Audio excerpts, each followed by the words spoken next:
Le pape Léon XIV vient de confirmer l'un des choix les plus controversés de François, malgré les doutes sur sa légitimité. Un geste qui marque un changement de direction clair et révèle la véritable direction que prend l'Église. Restez connectés. Nous verrons pourquoi cette décision pourrait changer le visage du Vatican. La récente vague de nominations à la Commission pontificale pour l'État de la Cité du Vatican a relancé un débat qui couvait depuis des mois dans les couloirs du Vatican.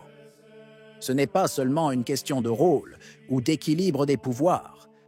Derrière ces décrets, on peut voir un signal plus profond, presque un changement de paradigme dans la gestion de la machine vaticane. Le pape Léon XIV, qui a succédé à François à une époque de grande incertitude, a poursuivi un chemin que de nombreux observateurs qualifient de continuité prudente, mais que d'autres interprètent comme une sorte de cristallisation des ambiguïtés laissées en suspens. Par un décret publié le 15 octobre 2025, le pape Léon XIV a nommé les 6 cardinaux membres de la Commission pontificale pour l'État de la Cité du Vatican. Parmi les noms choisis se distingue celui du cardinal Blaise Joseph Cupich, archevêque de Chicago, une figure qui, ces dernières années, a suscité plus d'une fois la controverse pour ses positions pastorales et ses choix de gouvernement. Cupich s'est récemment retrouvé au centre d'une controverse qui a provoqué la consternation de nombreux fidèles. Il avait en effet promu une initiative visant à rendre hommage à un homme politique américain bien connu, dont les positions sur des questions éthiques fondamentales étaient en contradiction ouverte avec l'enseignement catholique. Mais au cœur de ce scénario, un autre nom surgit, encore plus clivant et controversé, celui de sœur Raffaella Petrini, la religieuse franciscaine appelée à diriger le gouvernorat de l'État de la Cité du Vatican. Sa présence à un poste, jusqu'à récemment réservé aux cardinaux, représente, aux yeux des traditionalistes, une rupture symbolique et substantielle avec les pratiques établies. Cependant, du point de vue du nouveau pontife, il s'agit d'une continuation du processus de normalisation, initié par son prédécesseur, où des personnalités laïques et religieuses non cardinales sont placées dans des rôles de responsabilité civile. Ce qui est le plus frappant, ce n'est pas seulement l'importance de cette décision, mais aussi le moment et la manière dont elle a été prise. D'abord annoncée à la télévision par le pape François, puis formalisée dans un document officiel, et enfin confirmée tacitement par le nouveau pape sans autre précision. Une séquence qui laisse de nombreuses questions sans réponse quant à la transparence des procédures et à la validité juridique de certaines dispositions. C'est dans ce climat, entre soupçons d'irrégularité et tentatives de continuité, que se déroule toute la question des nouvelles nominations.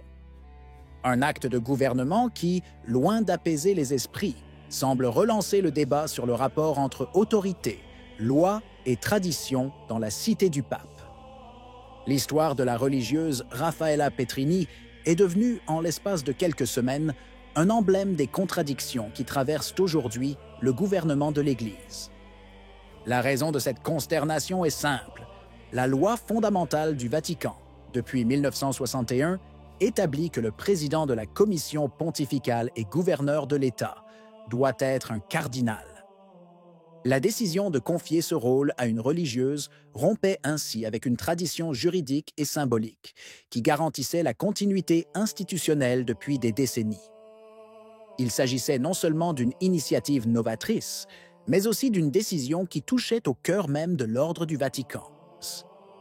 La nomination est entrée en vigueur et a immédiatement soulevé des questions de légitimité. Les juristes du Vatican ont noté qu'il n'y avait aucune modification explicite de la loi fondamentale et que, par conséquent, le nouveau gouverneur se trouvait dans une situation formellement irrégulière. La situation n'a jamais été clarifiée. Le bureau de presse du Saint-Siège a ensuite publié un communiqué évoquant des « amendements à la loi fondamentale », sans toutefois en publier le texte. Et tandis que le pape était hospitalisé, les bulletins officiels ne rapportèrent que la nomination de 2 secrétaires généraux, et non celle du gouverneur. Un silence pesant transforma ce qui aurait pu paraître une simple innovation administrative en un véritable casse-tête juridique. Sans publication, l'amendement n'a aucune force juridique réelle. C'est ce que prévoit l'article 24 de la loi fondamentale, qui stipule que tout amendement doit être publié par l'intermédiaire des organes officiels du Saint-Siège pour entrer en vigueur. C'est donc comme si la loi n'avait jamais été modifiée. Cela signifie que Sir Petrini, tout en exerçant effectivement les fonctions de gouverneur, occupe une position sans fondement juridique explicite. Il s'agit d'une situation paradoxale pour un État qui fonde précisément sa légitimité sur le droit canonique et la précision de ses normes. Le silence qui a suivi cette anomalie a fini par alimenter suspicion et tension. Dans les cercles curiaux, on parle d'un mystère administratif, d'un imbroglio que personne ne veut ni ne peut éclaircir. Certains spéculent que François a bel et bien signé un amendement à l'article 8 de la loi fondamentale, mais que le texte est resté confidentiel pour des raisons internes. D'autres soutiennent qu'une certaine ambiguïté a été privilégiée pour éviter de déplaire à la frange la plus traditionnaliste du Vatican. Quoi qu'il en soit, le manque de transparence est devenu le véritable nœud politique de toute l'affaire, plus encore que la nomination elle-même. Cet enchevêtrement apparemment technique touche en réalité à des questions de principe. La relation entre l'autorité absolue du pontife et la nécessité de règles écrites, la distinction entre actes souverains et administratifs et la crédibilité même du système du Vatican aux yeux du monde. À une époque où l'Église parle de transparence et de réforme, le manque de clarté sur un acte aussi important apparaît comme une contradiction lourde et prolongée, laissant plus de questions que de réponses. Pour certains, la décision de Léon XIV était prudente, une façon d'éviter de rouvrir un dossier qui pourrait embarrasser non seulement la mémoire du pape François, mais aussi toute la structure du gouvernorat. Pour d'autres, en revanche, c'est un signe de faiblesse, le signe d'un pontificat qui préfère le compromis à la clarté. En tout cas, le nouveau pape a maintenu une ligne de réserve quasi totale, se limitant à reconfirmer la gestion existante et à ne pas intervenir publiquement sur des questions de droit. La confirmation de Sir Petrini n'est pourtant pas un détail mineur. Aux yeux des canonistes les plus attentifs, elle représente une rupture symbolique entre la tradition normative et la pratique du gouvernement personnel qui s'est instaurée ces dernières années. Si la loi n'a pas été officiellement modifiée, mais que la religieuse continue d'exercer ses fonctions, un précédent est créé, celui d'un pouvoir pontifical qui peut suspendre la forme de la loi sans la renier ouvertement. Cette situation met en lumière le débat séculaire sur la nature de l'État, de la Cité du Vatican, une entité où le pape est le législateur suprême, mais aussi le garant de la légalité. Le paradoxe est évident.